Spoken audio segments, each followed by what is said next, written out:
بسم اللہ الرحمن الرحیم۔ تعلیم الصرف۔ آج ہم انشاءاللہ صفت مشبہ کو پڑھیں گے۔ سب سے پہلے اس کی تعریف۔ صفت مشبہ وہ اسم مشتق ہے جسے فعل مضارع لازم سے بنایا جاتا ہے تاکہ اس شخص یا اس چیز کو بتائے جو معنی مصدری کے ساتھ ہمیشہ یا دیر تک متصف ہو، جیسے سعید ایک نیک بخت مرد، یعنی کوئی ایسا معنی جو مصدر کے اندر پایا جا رہا ہے وہ کسی شخص یا چیز کے ساتھ کافی دیر تک وہ اس کے ساتھ چمٹا رہتا ہے، اس کے اندر وہ موجود رہتا ہے۔ ایسے معنی کو بتانے کے لیے صفت مشبہ کا استعمال کیا جاتا ہے، جیسا کہ سعید ایک نیک بخت، تو یہ نیک بختی تو ہے، یہ بندے کے ساتھ یعنی کافی دیر تک رہتی ہے۔ اب ہم پڑھتے ہیں صفت مشبہ کے مشہور اوزان۔ تو جتنے بھی صفت مشبہ کے صیغے ہیں یا جو بھی یعنی کوئی ہم اسم پڑھیں گے تو وہ انہی اوزان کے اوپر آئیں گے۔ تو یہ تقریباً 11 اوزان یہاں دیے ہوئے ہیں۔ نمبر 1، فعلون کے وزن پہ صفت مشبہ آئے گا، جیسے ضخم موٹا۔ اب یہ بھی ایک صفت ہے جو کسی بندے کو یا کسی چیز کو متصف ہے۔ نمبر 2، فعلن فعلن فعلن، جیسے صفر مفلس ہونا، غریب ہونا۔ نمبر 3، فعلن، جیسے صلب سخت۔ نمبر 4، فعلن، جیسے اوپر ہے فعلن اور نمبر 4 ہے فعالن، یعنی عین کے اوپر زبر ہے، جیسے بطل بہادر۔ نمبر 5 ہے فاعل، جیسے فارح خوش۔ نمبر 6 فعول، جیسے جنوب ناپاک۔ تو یہ سب آپ نے فعل فعل فعل، فعال فاعل فعول۔ نمبر 7 فعال، جیسے جبان۔ نمبر 8 فعال۔ نمبر 9 جیسے فعیل بر وزن یا اس کے وزن پہ آ رہا ہے کریم۔ نمبر 10 فعیل، جیسے سید۔ نمبر 11 فعلان، جیسے عطشان پیاسا۔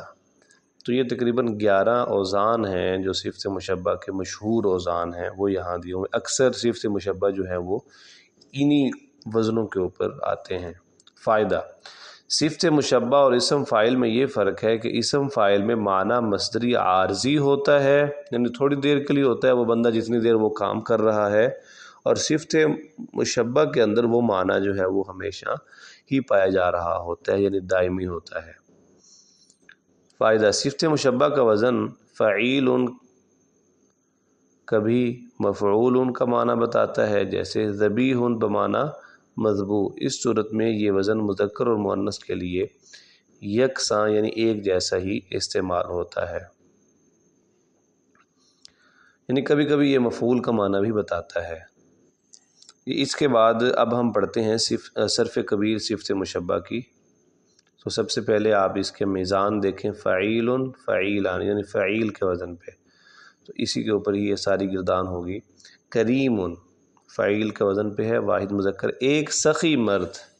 کریمانی 2 سخی مرد، اور اس کا دوسرا آئے گا کریمینی۔ نمبر 3 جمع کریمونا کریمینا، بروزن فعیلونا فعیلینا، جمع مذکر سالم ہے، کئی سخی مرد۔ اس کے بعد دیکھیں کرماؤ کرمان کرمان کرام کروم کرم اکرام اکرماؤ اکرماتن۔ تو آگے اس کے وزن بھی دیے ہوئے ہیں، میزان۔ یہ جمع مذکر مکسر ہے اور اس کا معنی ہے کئی سخی مرد۔ اور جمع مکسر کے اکثر اوزان جو ہیں وہ سماعی ہیں، ہر مادے سے تمام اوزان استعمال نہیں ہوتے، یعنی یہ سماعی کا مطلب ہے یہ سنے ہوئے ہیں۔ نیچے حاشیے کے اندر یہ بات لکھی ہوئی ہے، مشق کے لیے گردان میں تمام اوزان لکھے گئے ہیں۔ تو یعنی ہر ایک کے ساتھ، ہر مادے کے ساتھ یہ سارے استعمال نہیں ہوں گے، ان میں سے کچھ ہوں گے۔ تو یہاں سارے اوزان لکھ دیے گئے ہیں تاکہ جو بھی آئے تو وہ آپ کو پتہ چل جائے کہ اس یعنی ان اوزان کے اوپر وہ والا صیغہ آئے گا۔ یہ اس کے بعد کریمتن ایک سخی عورت، کریمتانی کریمتینی دو سخی عورتیں، کریماتن کئی سخی عورتیں، کرائمن کرامن کئی سخی عورتیں۔ کوئی بھی ایک مادہ لے لیں اور اس سے صرف کبیر صفت مشبہ کی گردان اور اوپر جتنے بھی افعال ہیں ان کے یعنی وزن کے اوپر آپ کوشش کریں کہ قرآن مجید سے یا جو بھی آپ کے ذہن میں کچھ عربی حروف الفاظ آ رہے ہیں ان کو اس وزن پہ لے کے آئیں اور ان جیسے کوئی مزید مثالیں ڈھونڈیں تو انشاءاللہ یہ صرف کبیر صفت مشبہ یعنی صفت مشبہ کے بارے میں ہمیں مکمل اچھے طریقے سے معلوم ہو جائے گا۔ تو امید ہے آج کا سبق سمجھ آیا ہوگا۔ جزاکم اللہ خیرہ۔